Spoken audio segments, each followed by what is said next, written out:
Sebastián, ¿qué tal? Gracias por sumarte al stream de Ahora Play. Muchas gracias a ustedes por la invitación. ¿Cómo andan? Bien, bueno, ¿cuáles son los puntos clave del paquete fiscal que se está votando en este momento en el Congreso? Bueno, tiene hay varias reformas.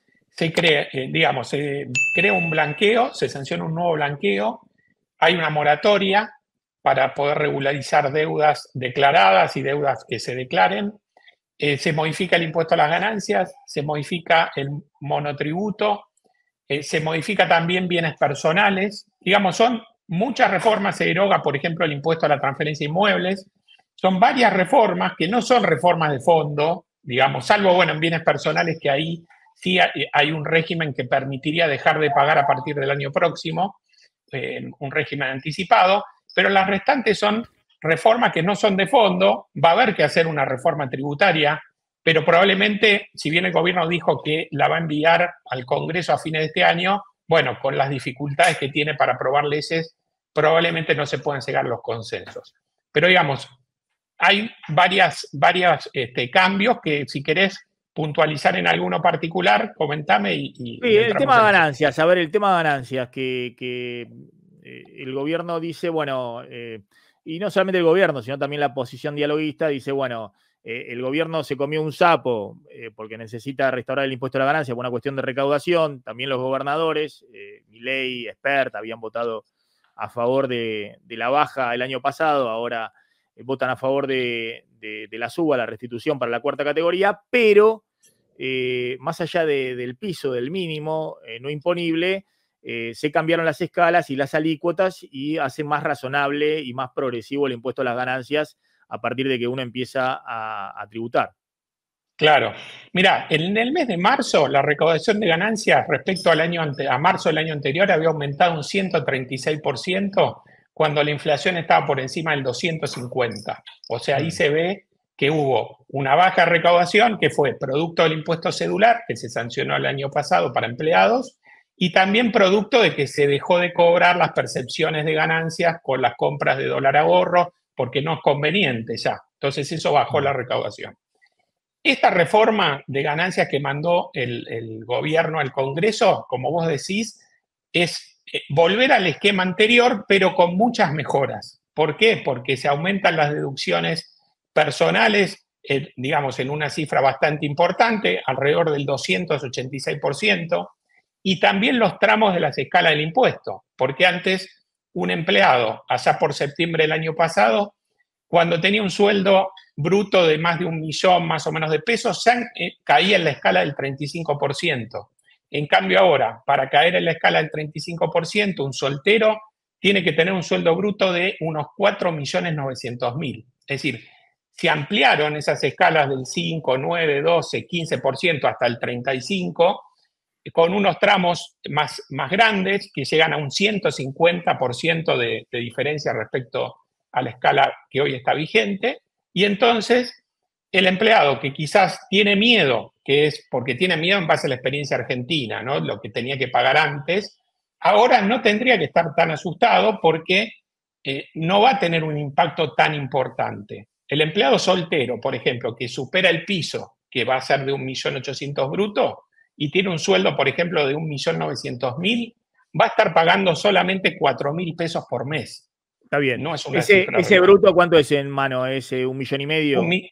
1.580.000 más o menos. 1.600.000 en mano, ese va a pagar 4.000 por mes. Y recién va a pagar la alícuota, no sé, del 20 o del 35% a partir de qué sueldo en mano, más o menos.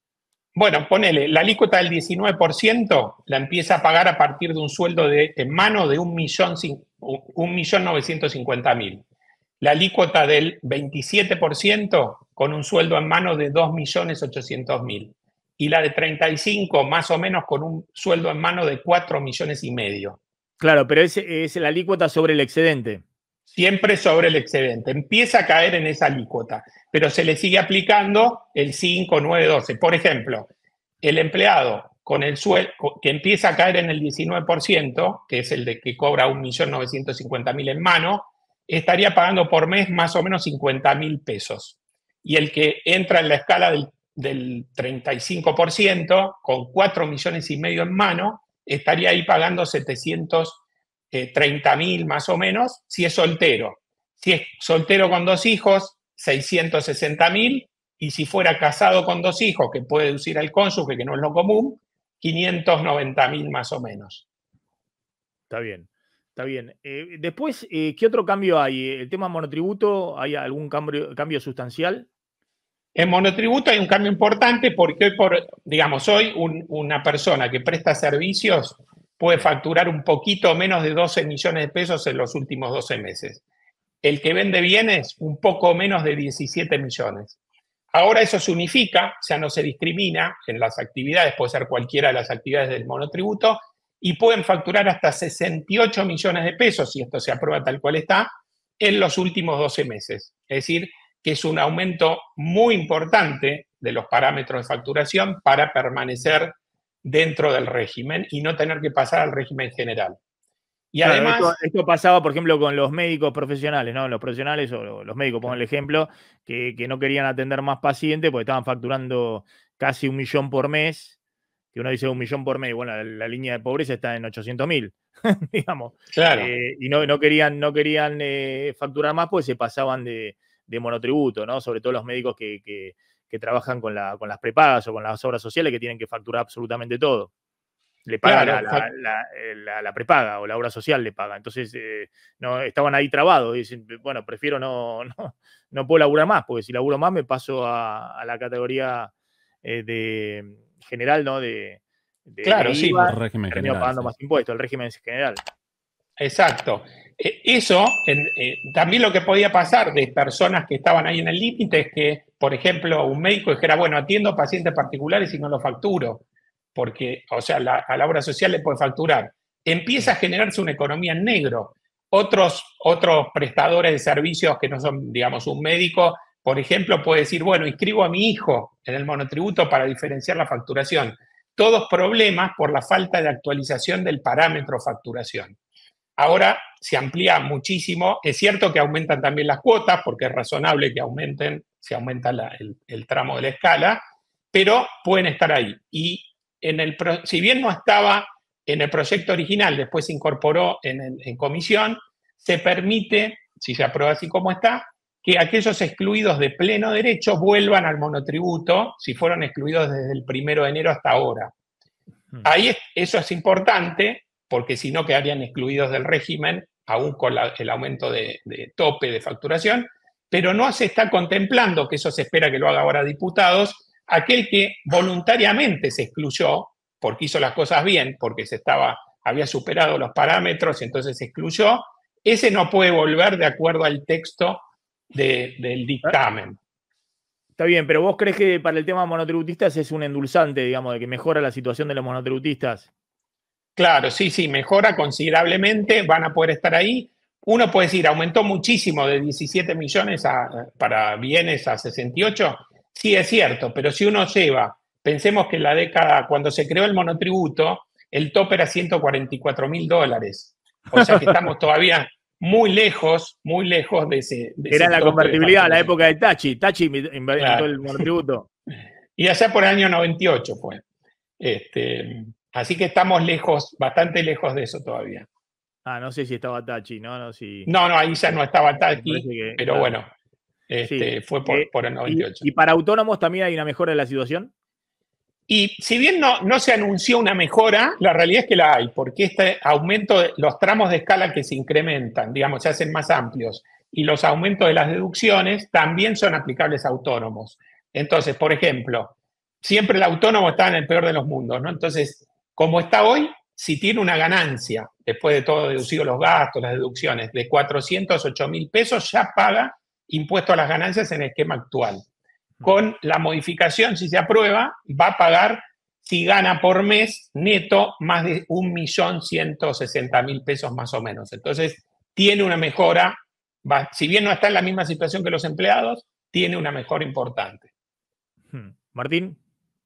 Sebastián, esta reforma, de alguna manera, genera la posibilidad de que se amplíe la base imponible en la Argentina en este problema que tiene, ¿no? De la fuerte carga impositiva, pero coexistiendo con la situación de que la base imponible, digamos, de contribuyentes es chica por la evasión, ¿no? Como este trade-off en el cual, digamos, siempre le suben más los impuestos porque la base imponible es pequeña en relación a la economía en negro. ¿Esta reforma permite que haya nuevos contribuyentes? O sea, ¿va en ese sentido?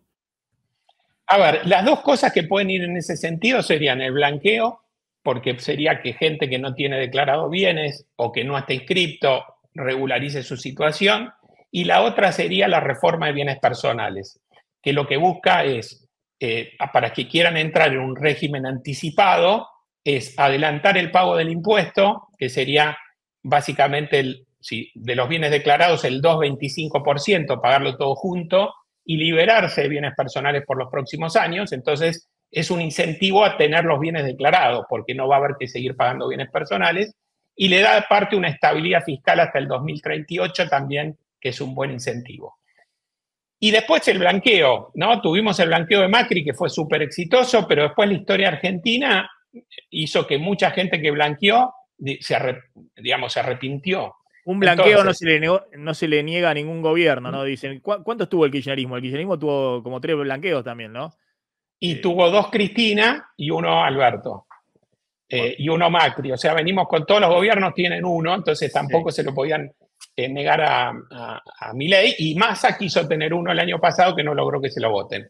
Sí. Ahora, que sea súper exitoso, difícilmente, porque el gobierno inició un camino hacia otro lado para la Argentina, pero hay que ver si se puede consolidar, cómo es que se van a seguir las cosas. Entonces, digamos que es interesante, es muy atractivo entrar en el blanqueo porque tiene un tapón fiscal que hace que no se puedan hacer ajustes para atrás si uno declara todos los bienes. Entonces, va a incentivar a regularizar situaciones que no están regulares, que la gente quiere usar el dinero que tiene en caja de seguridad quizás para cambiar el departamento, comprarse un auto, para tener una rentabilidad financiera porque no lo puede invertir en blanco. Entonces, pero eso difícilmente haga que muchos contribuyentes que están hoy en negro, que no declaran nada, pasen a declarar, porque es necesaria una reforma más amplia. Esto es como un paso inicial, para después ir a una reforma donde se modifique el sistema tributario integralmente, se acuerde con las provincias bajar ingresos brutos, problemas que hay con tasas municipales, el impuesto al débito y crédito que es muy distorsivo, también que se permita tomarlo a cuenta de otros impuestos, pero el gobierno hoy necesita continuar con su política de superávit fiscal, así que es difícil que vaya a hacer modificaciones de fondo que le bajen la recaudación, y eso quedaría para cuando, digamos, empiece a crecer la economía. Te hago la última respecto al blanqueo, ¿no? Hay ahí varios mensajes y si pueden entrar narcotraficantes y demás al blanqueo, que es la discusión siempre cuando hay un blanqueo. Yo digo, los blanqueos nos hacen quedar a los contribuyentes como unos dolobus totales, ¿no? ¿Hay algún premio para el contribuyente del cumplidor? ¿En este finalmente se metió o no? Hay un beneficio para contribuyente cumplidor en bienes personales que, si bien lo pueden aplicar, en mi opinión es más importante el pago anticipado de bienes personales porque tiene más beneficios. Entonces creo que pocos van a aplicar el de contribuyente cumplidor. Y en el blanqueo no hay un beneficio, que sí lo tenía el blanqueo de Macri, porque el blanqueo de Macri decía, si uno es cumplidor y declaró todos los bienes, presenta una declaración jurada y tiene los mismos beneficios que el blanqueo. En este caso no está. Eso se pide que se incorpore ahora en diputados, porque para tener un beneficio, aquel que cumplió con todo, fíjate que le convendría blanquear $5.000, por ejemplo, y entonces regularizar eso y tener el tapón fiscal. Porque si no, no tiene el tapón fiscal y la FIP puede ir para atrás. Así que hay que hacerle cambios todavía a esto digamos, del contribuyente cumplidor. No, claro, es insólito, ¿no? Porque lo único que falta, ¿no? Que, claro, que la FIP, el que entra al blanqueo, no pagó nunca nada, lo que fuera. Le bloquea todo. Le bloquea todo y dice, bueno, Barba, muchas gracias y demás, ¿no? Eran héroes, digamos, que estuvieron siempre en negro. Y por ahí el que viene pagando siempre y hay algún tipo de diferencia o controversia respecto a las presentaciones y demás, la FIP puede revisarte, ¿cuánto? 5 años para atrás. Claro, sí, que son 6 o 7 de acuerdo a cómo se cuenta la prescripción. Por ahí a alguien a un cumplidor, lo mismo que decíamos, ¿no? El monotributista. Y lo único que falta es que la FIP vaya a buscar a los monotributistas. Claro, por eso te digo que conviene. Que el que fugó, el que evadió y demás son todos héroes, que el Estado es una organización criminal que a través de la coerción impone un robo que son los impuestos. Y bueno, y después hay un blanqueo. Y el que viene pagando, ¿qué tipo de fiscalización puede hacer la FIP sobre el que viene pagando? Claro, por eso le conviene al cumplidor regularizar, así te digo, $1.000, y con eso está comprando el tapón fiscal. Y es ilógico. ¿No? Una locura, la ley debería. Con eso compra impunidad. Digamos, claro, y además a costo cero. Porque, claro, y a costo cero, porque viste que hasta $100.000 no tiene costo. Entonces, regularizan $5.000, $1.000, se compra el tapón fiscal a costo cero. Es decir, porque la FIP no puede investigar las cuentas de un contribuyente que se metió en el blanqueo. No puede hacer ningún ajuste. Sí puede investigar si quiere, puede pedir información, pero no puede hacer ningún ajuste si el contribuyente tiene todos sus bienes declarados a la fecha del blanqueo, que es el 31 de diciembre de 2023, ya sea declarados o que los ingrese en el blanqueo. Solo si le detecta después otros bienes no declarados y que superen un porcentaje que va a establecer la reglamentación, recién ahí podría caer el tapón fiscal. Y respecto a la pregunta que me hiciste del dinero al narcotráfico, que muchos hablan de eso, la realidad es que este blanqueo tiene el mismo artículo de todos los blanqueos, que no se permite blanquear dinero que provenga de las operaciones de lavado de dinero, de narcotráfico, trata de personas, terror y financiamiento de terrorismo. La realidad es que no se puede. Eso no implica que quizás alguno va, no sé, algún dealer y blanquea $50.000. Bueno, no lo van a encontrar seguramente. No, obviamente, porque si no la Argentina viola todos los tratados internacionales de antilavado, ¿no? Y obviamente lo que tiene que hacer la unidad antilavado es meterse y revisar quién entra en el blanqueo y quién no. Digamos, no sé, de manera aleatoria, lo que fuera, pero tiene que meterse y revisar quién entra en el blanqueo. Sí, el banco que reciba, por ejemplo, si uno deposita efectivo, el banco tendrá que hacer aplicar las normas de compliance habituales para tratar de detectar si esa persona está blanqueando o no. Sí, sobre todo si se mete plata grande en el blanqueo y habrá que avisar, saltan las alertas y la unidad antilavada tendrá que investigar. Le pregunto una cosa más a Sebastián sobre el blanqueo. El contribuyente tiene los que tienen el capital en el exterior, ¿lo tienen que repatriar a una cuenta local o solo con declararlo en el exterior ya está blanqueado? Si quiere, no tiene ninguna obligación de repatriarlo, pueden declarar el saldo de una cuenta bancaria en el exterior, de bonos, de inversiones, lo que tenga, y por ejemplo, si es hasta $100.000, va a pagar cero, nada. Si supera los 100.000, en la primera etapa va a pagar el 5% del excedente. Si quiere no pagar ese 5% del excedente, puede repatriarlos, traerlo a la Argentina y darle alguno de los destinos que establezca la reglamentación. Y entonces ahí, bueno, lo tendrá hasta el 31 de diciembre de 2025 y no va a pagar el 5%. Pero la realidad es que el 5% es una alícuota muy baja, por lo cual difícilmente mucha gente se incline por eso. Doctor Domínguez, gracias, muy amable como siempre. Bueno, muchas gracias a ustedes. Muy claro, gracias.